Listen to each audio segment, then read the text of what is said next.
Hello guys, ચલો તો શરૂ કરીએ આપણે આપણો આજનો લેક્ચર. બરાબર? તો આપણે શું કરી રહ્યા છીએ પહેલા તો તમને ટોપિક ખબર હોવો જોઈએ. જરા એક બે પાન આગળ ફેરવીને જુઓ શું ભણ્યું છે આપણે છેલ્લા લેક્ચરમાં. તો શું ચાલુ કર્યું છે? Oxidation reaction. બરાબર? પહેલા આપણે રિડક્શન પ્રક્રિયા જોઈ આરડીઆઈની, ત્યારબાદ છેલ્લા લેક્ચરમાં જોઈ ઓક્સિડેશન પ્રક્રિયા. ઓક્સિડેશન પ્રક્રિયા આપણે કઈ જોઈ કે જ્યારે તમે જે તમારા પ્રબળ ઓક્સિડેશન કરતા છે એનાથી જ્યારે તમે આલ્ડીહાઇડ અથવા કીટોનનું ઓક્સિડેશન કરો છો તો તમને કેવી નિપજો મળે છે એ જોયું હતું. બરાબર? હવે તમને યાદ હોય ને તો તમને કીધું હતું કે જ્યારે તમે નિર્બળ ઓક્સિડેશન કરતાથી ઓક્સિડેશન કરશો ત્યારે એ એક પ્રક્રિયા કરતા એક કસોટી તરીકે વધારે વર્તશે. મતલબ કે હું સમજાવું તમને. આપની પાસે જે કાર્બોનાઇલ સમૂહ જે છે આપણું એની જે નિર્બળ ઓક્સિડેશન કરતા દ્વારા જે થતી ઓક્સિડેશન પ્રક્રિયા છે એ શેના માટે કામ લાગે છે? તો કેવું છે તમને ખબર છે? આપણે આલ્ડીહાઇડ જે છે ને એમાં આ રીતે અહીંયા હાઇડ્રોજન હાજર હોય, તમને ખબર છે. અને કીટોનમાં શું હોય? હાઇડ્રોજન હાજર ન હોય. R અને R ડેશ એટલે કે કોઈ પણ બે એવા આલ્કાઇલ અથવા એરાઇલ સમૂહ હાજર હોય. એટલે અહીંયા હાઇડ્રોજનની હાજરી હોય ને એટલે તમારે જ્યારે ઓક્સિડેશન કરવું હોય તો જ બહુ સરળતાથી અહીંયા ઓક્સિડેશનનું ઓક્સિજનનું ઉમેરણ થઈ જાય. ઓક્સિજનનું ઉમેરણ જે છે એ કેવું છે? સરળ.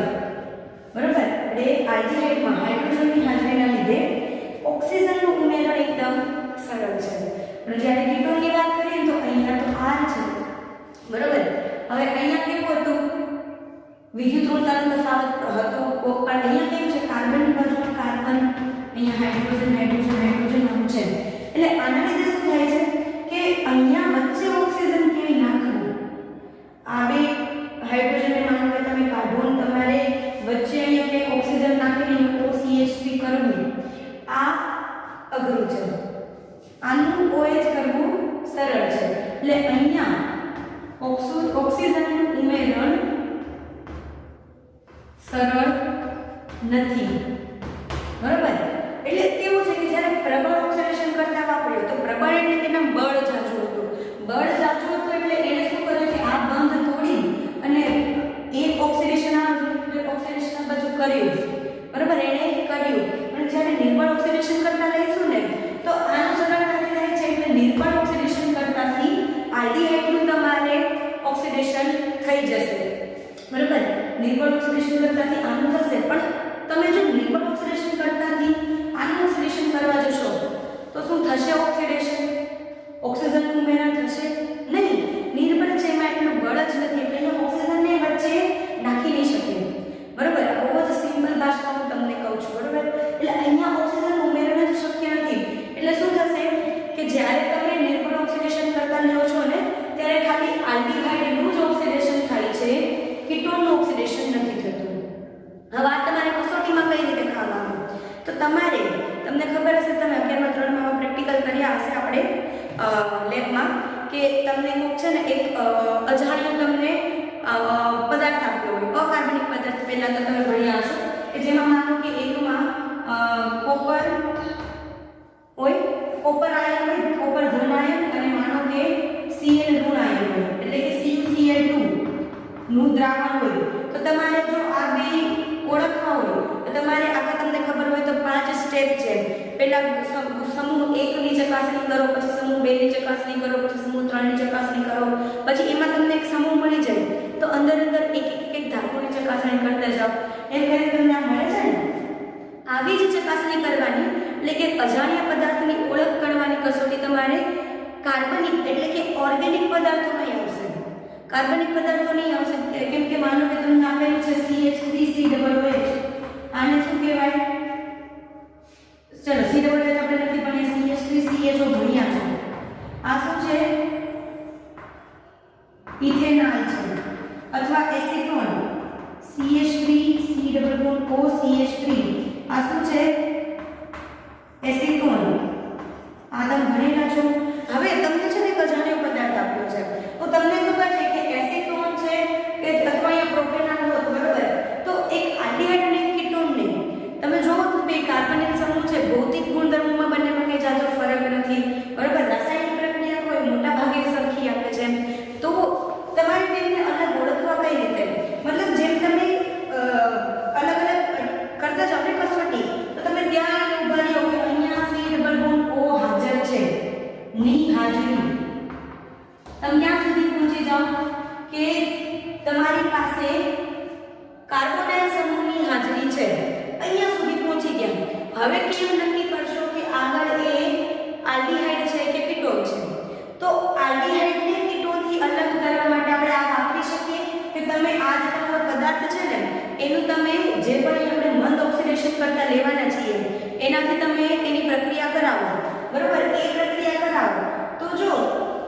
આલ્ડીહાઇડ હશે તો એ આપણી જે નિપજની વાત થશે નિપજ આપશે, પણ જો કીટોન હશે તેમાં કોઈ ફેરફાર નહીં થાય. એટલે અહીંયાથી આગળ વધવા માટે અહીંયા આપણે આની ખૂબ જરૂર છે. શેની લખું છું એની આલ્ડીહાઇડનું મંદ ઓક્સિડેશન કરતા દ્વારા ઓક્સિડેશન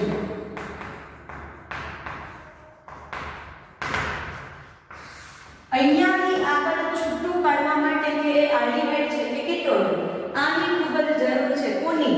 મંદ ઓક્સિડેશન કરતાની. કે મંદ ઓક્સિડેશન કરતા જો તમને ઓક્સિડેશન કરી દેશે તો તમારો આલ્ડીહાઇડ, જો ઓક્સિડેશન નહીં કરી શકે તો કીટોન. હવે એવી કઈ એવા કયા મંદ ઓક્સિડેશન કરતા છે આપણી પાસે? તો આપણી પાસે બે મંદ ઓક્સિડેશન કરતા છે. એક કોપર 2+ ધરાવતા અને બીજું સિલ્વર ધરાવતા. બરાબર, સિલ્વર એટલે કે ચાંદી પ્લસ ધરાવતા ઓક્સિડેશન કરતા બે ઓક્સિડેશન કરતા છે. હવે બંને કયા છે? તો બંને પ્રક્રિયાઓ કઈ છે? પેલા આ લખી લો. બરાબર, હવે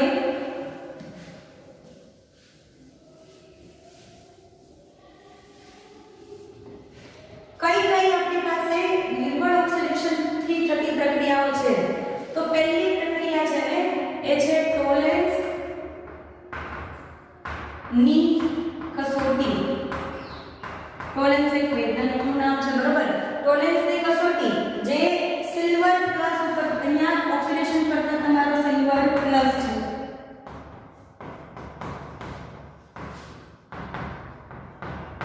બરોબર, ટોલેન્સની કસોટી.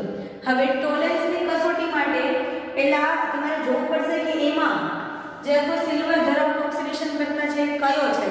તો આપણો જે સિલ્વર ધરાવતો ઓક્સિડેશન કરતા છે એ આપણે બનાવવાનો છે. બરોબર, એનું નામ શું છે? તો એનું નામ છે આપણી પાસે એમોનિકલ ઓક્સિડેશન કરતા.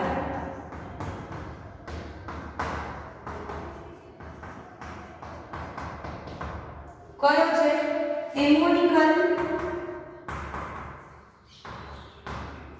Silver nitrate. બરાબર, આ કઈ રીતે બનશે? જો પ્રક્રિયા જો આ તમને બુકમાં નથી આપેલી તો લખજો. બરાબર, ચલો તો કરીએ. પહેલા તમારે લેવાનું સિલ્વર નાઇટ્રેટ. સિલ્વર નાઇટ્રેટનું દ્રાવણ લો. બરાબર, સિલ્વર નાઇટ્રેટનું પહેલા આપણે દ્રાવણ લીધું. એની પ્રક્રિયા તમે કરાવશો એમોનિયમ હાઇડ્રોક્સાઇડ જોડે NH4OH. આ શું છે?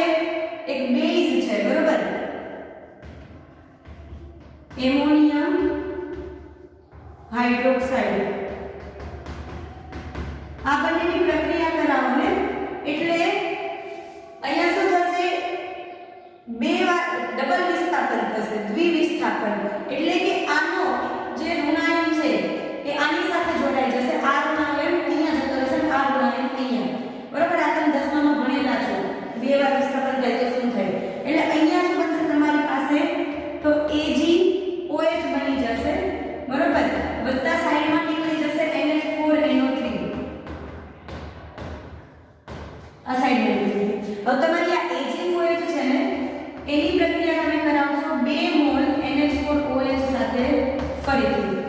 આ પ્રક્રિયા કરાવશો એટલે ધ્યાન રાખજો અહીંયા બનશે આ તમારું ઓક્સિડેશન કરતા જે છે એ સંકીર્ણ સંયોજન બનશે AgNH3 ટ્વાઇસ. NH3 ઉપર 0 સંજ્ઞા હોય. આની ઉપર આની કોઈ વિદ્યુતભાર ન હોય. આની ઉપર ના તો ધન વિદ્યુતભાર હોય ના તો ઋણ. એટલે ના ધન આયન છે ના ઋણ આયન છે. આ ધન આયન છે એટલે આની ઉપર +1 આપણે સિલ્વરનો +1 વત્તા OH માઈનસ અને વત્તા તમારી પાસે શું થાય? પાણીનો અણુ છૂટો પડે. 2 મોલ પાણીનો અણુ.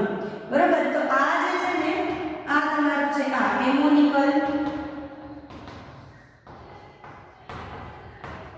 Silver nitrate. બરાબર, આ બન્યું તમારું એમોનિકલ સિલ્વર નાઇટ્રેટ. આ બની ગયું તમારું ઓક્સિડેશન કરતા. હવે આ તમે શું કરશો, આની પ્રક્રિયા તમે આલ્ડિહાઇડ સાથે કરશો. કઈ રીતે થશે તમારું આલ્ડિહાઇડ તમે લો RCHO બરોબર, વત્તા તમે પ્રક્રિયા કરાવી આની જોડે, આના તમે 2 મોલ લીધા Ag NH3 ટ્વાઇસ ઉપર પ્લસ 1 બરોબર, વત્તા તમે આની પ્રક્રિયા કરી 3 મોલ OH માઈનસ સાથે બરોબર, અને ગરમી આપવાની અને કેવું બેઝિક માધ્યમ, બેઝિક માધ્યમમાં પ્રક્રિયા કરાવવાની, ગરમી આપવાની. એટલે અહીંયા શું બનશે, તો અહીંયા તમારી પાસે આનું શું થવું જોઈએ, ઓક્સિડેશન. તો આલ્ડિહાઇડ નું ઓક્સિડેશન થશે, ધ્યાન રાખજો. આલ્ડિહાઇડ નું ઓક્સિડેશન શેમાં થશે, કાર્બોક્સિલેટ એનાયનમાં RCOO માઈનસ, આને કહેવાય કાર્બોક્સિલેટ એનાયન. કાર્બોક્સિલેટ શું કામ, RCOH હોય ને તો આપણે એને કહીએ કાર્બોક્સિલિક એસિડ, કાર્બોક્સિલિક એસિડ. પણ અહીંથી જો હાઇડ્રોજન પ્લસ હોય, હાઇડ્રોજન છે જે ધનાયન છે એ દૂર થઈ ગયો અને C ડબલ ઋણાયન રહી ગયો, તો આનું નામ થઈ જાય કાર્બોક્સિલેટ એનાયન બરાબર. તો આ કાર્બોક્સિલેટ એનાયન જો અહીંયા ઓક્સિજન 1 છે, અહીંયા ઓક્સિજન કેટલા થયા, 2 થઈ ગયા.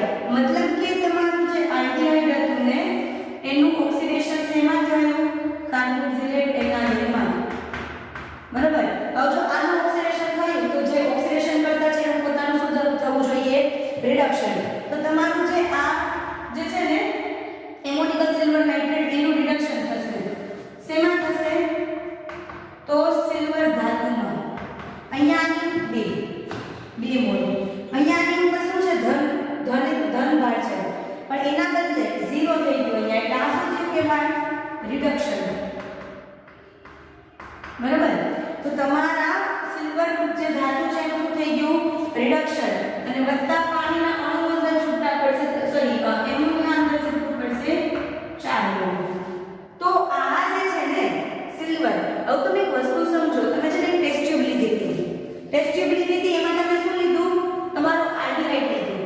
આલ્ડિહાઇડ લઈને તમે એની અંદર આ તમારું જે ઓક્સિડેશન કરતા છે એ તમે દ્રાવણ અંદર નાખ્યું, એ તમે દ્રાવણ અંદર નાખ્યું ને, બેઝિક માધ્યમ તમે લીધું, ગરમી આપી છે, એટલે શું કર્યું, બર્નર ઉપર આમ ગરમ કર્યું ચૂંટીએથી પકડીને, ગરમ કર્યું એટલે શું થયું, અંદર ચાંદી બની, સિલ્વર ધાતુ બની. આ સિલ્વર ધાતુ શું આપે, આ સિલ્વર ધાતુ ધ્યાન રાખજો, ચળકતો રજત દર્પણ, રજત એટલે સિલ્વર, દર્પણ એટલે કાચ, ચળકતો રજત દર્પણ એટલે કે આનો છે ને ફોટો, આ કેવું દેખાશે એનો ફોટો આપણે વિડિયોના એન્ડમાં મૂકેલો છે, તો ત્યારે જોઈ લેજો બરાબર. ચળકતો રજત દર્પણ એટલે કે તમારી જે ટેસ્ટ ટ્યુબ હતી એમાં પહેલા શું હતું, બધું દ્રાવણ હતું, પણ જેવી આ સિલ્વર ધાતુ બનશે એટલે કે રજત ચાંદી બનશે, તો એની જે કોર હશે ને, આપણે ટેસ્ટ ટ્યુબની ઉપરની કોર, એટલે અહીંયા આ ટેસ્ટ ટ્યુબ છે બરાબર, આટલે સુધી દ્રાવણ ભરેલું છે, આ કોર છે ને આ ઉપરની આટલી એ સપાટી થઈ જશે ચાંદીની, અને એમાં કેવું હશે કે આરપાર તમને કોઈ દેખાય, એટલે કે એમાં તમને તમારું મોઢું દેખાય, તો એ શું થયું, અરીસો દર્પણ બરાબર. તો ચળકતો રજત દર્પણ આટલા બનશે, પણ એ જો તમે આમને હલાવ્યા વગર પકડી રાખો, તો જો તમે આમ અમે હલાવી દો પકડીને, તો એ પછી આખામાં શું થઈ જાય, આખું જે દ્રાવણ છે આખું ચાંદી ચાંદી થઈ જાય. બાકી તમને ઉપર સપાટી પર જોવા મળે. આ કસોટી આપણે લેબમાં કરીશું જ ત્યારે હજી વધારે ખબર પડશે, પણ અહીંયા તમે ખાલી થોડું શું કરો, કલ્પના કરો કે કેવું થશે બરાબર.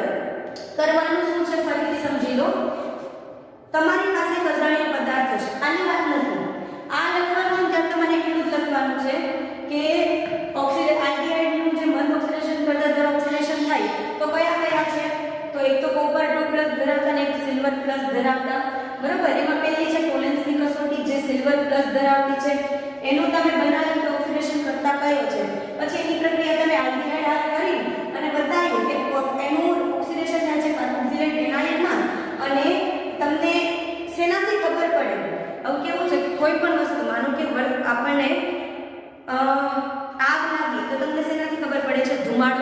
જોવો છો એનાથી ખબર પડે છે. ગેસ લીક થાય છે, ઘરમાં કદાચ ગેસનું બટન ઓન રહી ગયું, ગેસ લીક થાય છે, શેનાથી ખબર પડશે?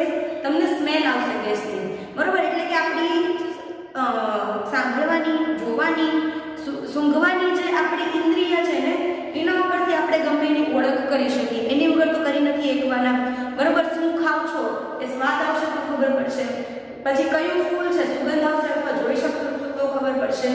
એમ અહીંયા આનું ઓક્સિડેશન થયું તો એની જે કહેવાય ને કે ઓળખ એ આનાથી ના થાય. તમને કઈ રીતે ખબર પડે કે દ્રાવણમાં કાર્બોક્સિલેટ એનાયન બન્યો કે નહીં? દ્રાવણમાં કાર્બોક્સિલેટ એનાયન બન્યો કે નહીં એ તમને કઈ રીતે ખબર પડે? દેખાવાનું તો છે ને, કઈ દેખાવમાં ફરક નહીં પડે. પાણી કલરનું દ્રાવણ હશે એટલે કે પારદર્શક દ્રાવણ હશે, પારદર્શક દ્રાવણ જ રહેશે, રંગવિહીન, તો ખબર તો પડવાની નથી. ખબર શેનાથી પડશે? આ જ્યારે ચળકતો રજત દર્પણ બને ને, તો ચળકતો રજત દર્પણ ત્યારે જ બનશે જ્યારે આનું ઓક્સિડેશન આમાં થઈ ચૂક્યું હશે. એટલે આ જે એની ઓળખ છે કે ઓક્સિડેશન થયું. ઓક્સિડેશનની ઓળખ શું છે? ચળકતો રજત દર્પણ બનવો. એટલે કે જો ચળકતો રજત દર્પણ બને તો આપેલો જે તમારો પદાર્થ છે એ આલ્ડીહાઇડ હશે, અને જો ચળકતો રજત દર્પણ ના બને તો તમારો આપેલો પદાર્થ કેવો હશે? કીટોન હશે.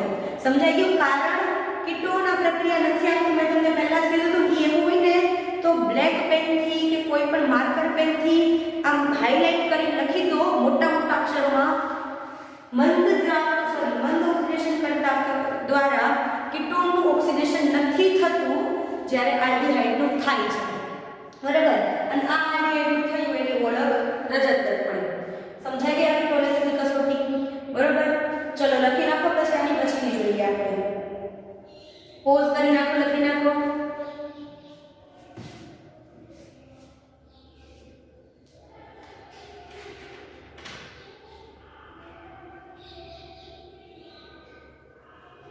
ચલો હવે જોઈએ બીજી ટોલરન્સની કસોટી જોઈ લીધી, એટલે કે સિલ્વર વાળું જોઈ લીધું.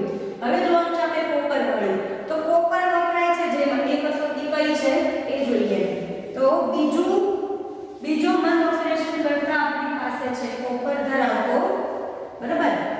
જો સિલ્વર અથવા કોપર એકલું નથી બોલતી, ધરાવતા ઓક્સિડેશન કરતાની વાત છે, બરાબર? બીજું આપણી પાસે છે ફેહલિંગ ની કસોટી. કોની છે? ફેહલિંગ ની કસોટી છે, બરાબર? ફેહલિંગ ની કસોટી એટલે ફેહલિંગમાં કોણ આવશે? કોપર 2+ ધરાવતો ઓક્સિડેશન કરતા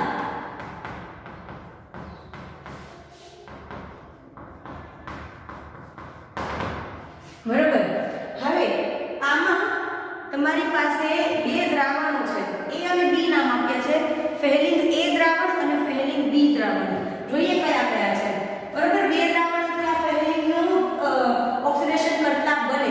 જેમ એમાં આપણે ઓક્સિડેશન કરતા આગળની જે પ્રક્રિયા હતી કસોટી, ટોલરન્સની કસોટી, એમાં કઈ રીતે આપણે પેલો એલ્યુમિનિયમ સિલ્વર નાઇટ્રેટ બનાવ્યો, AgNO3 ને NH4OH ને ભેગા કરીને, એ રીતે આમાં ઓક્સિડેશન કરતા બનાવવા માટે ફેહલિંગ A અને ફેહલિંગ B એવા બે દ્રાવણો છે, બરાબર?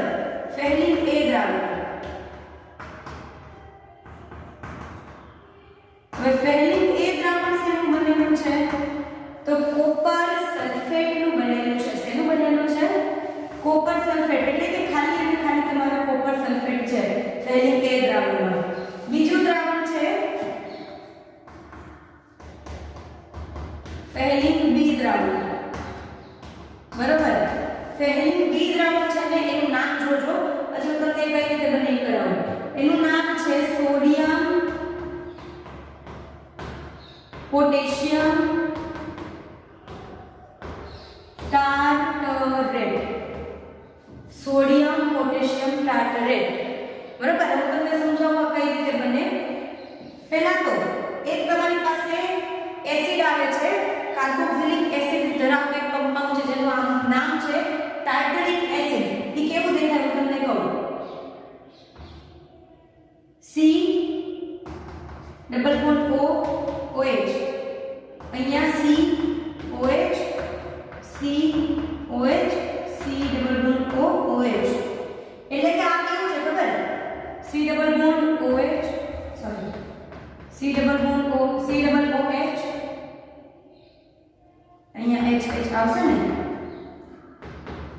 પછી CH COH COOH આવું આને કહેવાય ટાર્ટરિક એસિડ બરાબર તો આ શું છે તમારું ટાર્ટરિક એસિડ હવે આ એસિડમાંથી જ્યાં જ્યાં હાઇડ્રોજન સમૂહ છે ને ત્યાંથી હાઇડ્રોજન દૂર કરી દો એટલે કે અહીંયા આવશે O C double bond O CHOH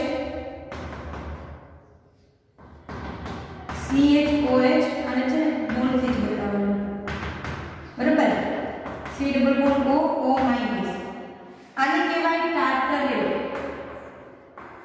આને શું કહેવાય ટાર્ટરેટ હવે ટાર્ટરેટ બની ગયો સોડિયમ ને પોટેશિયમ લગાડવાના છે તો એક જગ્યાએ સોડિયમ લગાવો ને એક જગ્યાએ પોટેશિયમ અહીંયા O ની બાજુ લગાવી દીધું K પ્લસ હાઇડ્રોજન પ્લસ ની બદલે અહીંયા આવી ગયું C double bond O CHOH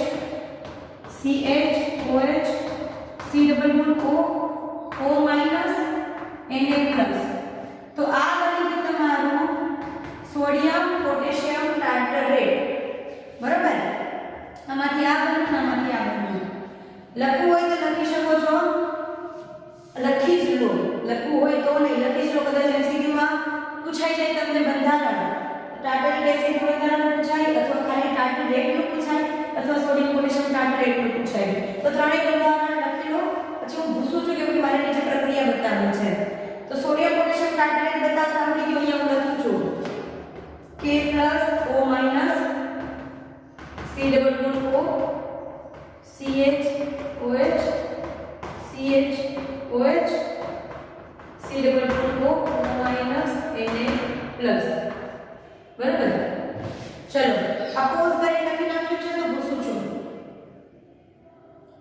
okay તો હવે ફેલિંગ નું દ્રાવણ કઈ રીતે બનશે તો ફેલિંગ નું દ્રાવણ બરાબર થશે દ્રાવણ A વત્તા દ્રાવણ B આ બે નો તમે બે દ્રાવણ ભેગા કરો ને કેટલા 50% દ્રાવણ A અને 50% દ્રાવણ B બંને અડધું અડધું એટલે કે બંને સમાન બંને એક સરખા લેવાના છે તમે ટેસ્ટ ટ્યુબ લો એટલે કે કસનળી લો કસનળીમાં તમે માનો કે આવી તમે કસનળી લીધી છે અહીંયા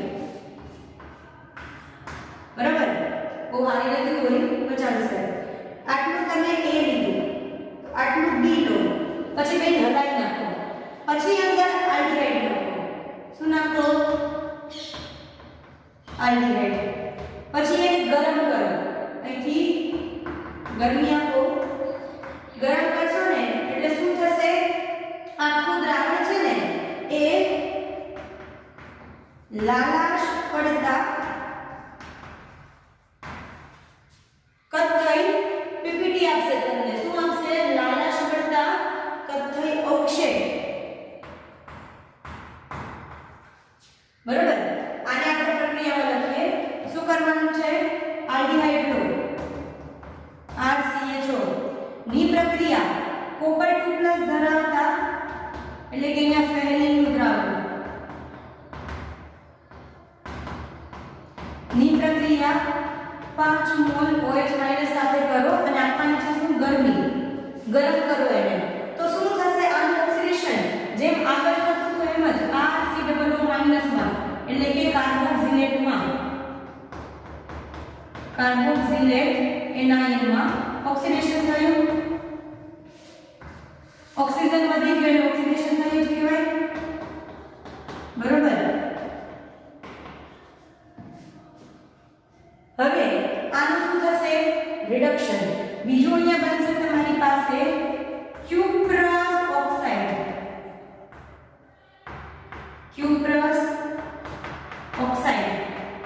હમણાં ક્યુપ્રસ ને કોપર ને બધું તમને સમજાવું બરાબર અને ત્રીજું તમારી પાસે બનશે અંદર પાણી તો ભેગું થશે 3 મોલ પાણી બનશે હવે ક્યુપ્રસ ઓક્સાઇડ છે ને જે ઓલામાં રજત દર્પણ કસોટી છે એ સિલ્વર ધાતુથી મળતી હતી મતલબ જે ઓળખ હતી એનાથી થતી હતી એ અવક્ષેપે યાદ આપશે જે આ અવક્ષેપ બને છે ને કોના છે લાલાશ પડતા કથ્થઈ અવક્ષેપ કોના છે તો Cu2O ના લાલાશ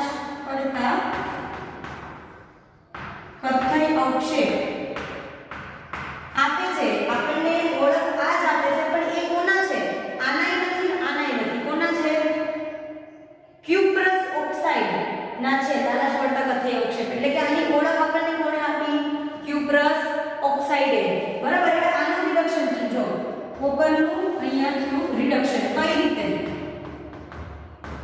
અહીંયા કોપર એટલું પ્લસ છે, અહીંયા Cu2O એમાં તમે જો આની -2 હોય એટલે અહીંયા હોવું જોઈએ +1, કેમ કે +1 ગુણ્યા 2 થી +2 થાય એટલે અહીંયા Cu+1 માં થઈ ગયું, આ Cu+1 થઈ ગયું. તો Cu+2 હોય ને તો એને અથવા તો કોપર કહેવાય અથવા તો ક્યુપ્રિક કહેવાય. શું કહેવાય? ક્યુપ્રિક. અને Cu+1 ને ક્યુપ્રસ કહેવાય. એટલે આ ક્યુપ્રસ ઓક્સાઇડ છે. અને CuO જેને તમે કોપર ઓક્સાઇડ કહો છો એને ક્યુપ્રિક ઓક્સાઇડ પણ કહેવાય. +2 તો ક્યુપ્રિક, +1 તો ક્યુપ્રસ. બરોબર? આ યાદ રાખજો. લાસ્ટ છે ક્યુપ્રસ ઓક્સાઇડ બન્યું. તો આ રીતે આનું આમાં થયું રિડક્શન, આનું આમાં થયું ઓક્સિડેશન. ઓળખ શેનાથી મળશે? લાલાશ પડતા કથ્થઈ અવક્ષેપની મદદથી જે કોણ આપે છે કોપર, સોરી ક્યુપ્રસ ઓક્સાઇડ. ફરીથી જે ટોલેન્સની પ્રક્રિયા કે ઓળખ કોણ આપતું હતું? ચળકતું રજત દર્પણ. જે કોણે આપ્યું હતું? સિલ્વર ધાતુ બની એને. આમાં આપણે ઓળખ આપી લાલાશ પડતા કથ્થઈ અવક્ષેપ જે કોના છે? ક્યુપ્રસ ઓક્સાઇડના છે. ઓળખ હજી કહું છું ઓક્સિડેશનની નથી, ઓળખ આમાં રિડક્શનની છે. ભલે ઓક્સિડેશન પ્રક્રિયા આપણે કરી રહ્યા છીએ પણ ઓળખ રિડક્શનથી થાય છે. જે સામેવાળું જે છે એનું રિડક્શન થાય છે એનાથી. મૂળ વાત શું છે આ બે પ્રક્રિયાની? કે આ પ્રક્રિયા તમને આલ્ડીહાઇડ આપે છે અને દરેક પ્રક્રિયાના અંતે પ્રક્રિયા પૂર્ણ થાય, તમારું ઓક્સિડેશન થઈ જાય તો એનો સંકેત કોઈને કોઈ રીતે મળે છે. પહેલામાં ચાંદીથી મળે છે, આમાં અવક્ષેપથી મળે છે. એટલે જો એ પ્રક્રિયાથી ચાંદી મળે અને આ પ્રક્રિયાથી અવક્ષેપ મળે તો તમે જે પ્રક્રિયા વાપરી હતો કે આલ્ડીહાઇડ હશે. જો ન મળે તો એની સિવાયનો હશે. બરોબર? આની પણ કથ્થઈ અવક્ષેપની પણ જે ફોટો છે એ મેં આપણે વિડિયોના એન્ડમાં હમણાં મૂકેલો જ છે.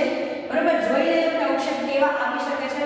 જરૂરી નથી સેમ એ કલર આવે ફોટો છે, તમારો થોડો એનાથી ડાર્ક, થોડા ઘાટા, થોડા આછા કલરનો આવી શકે પણ અવક્ષેપ આવશે જો આલ્ડીહાઇડ હશે અને તમે પ્રોપર બંને દ્રાવણ બનાવીને બરાબર રીતે મિક્સ કરી આવશે.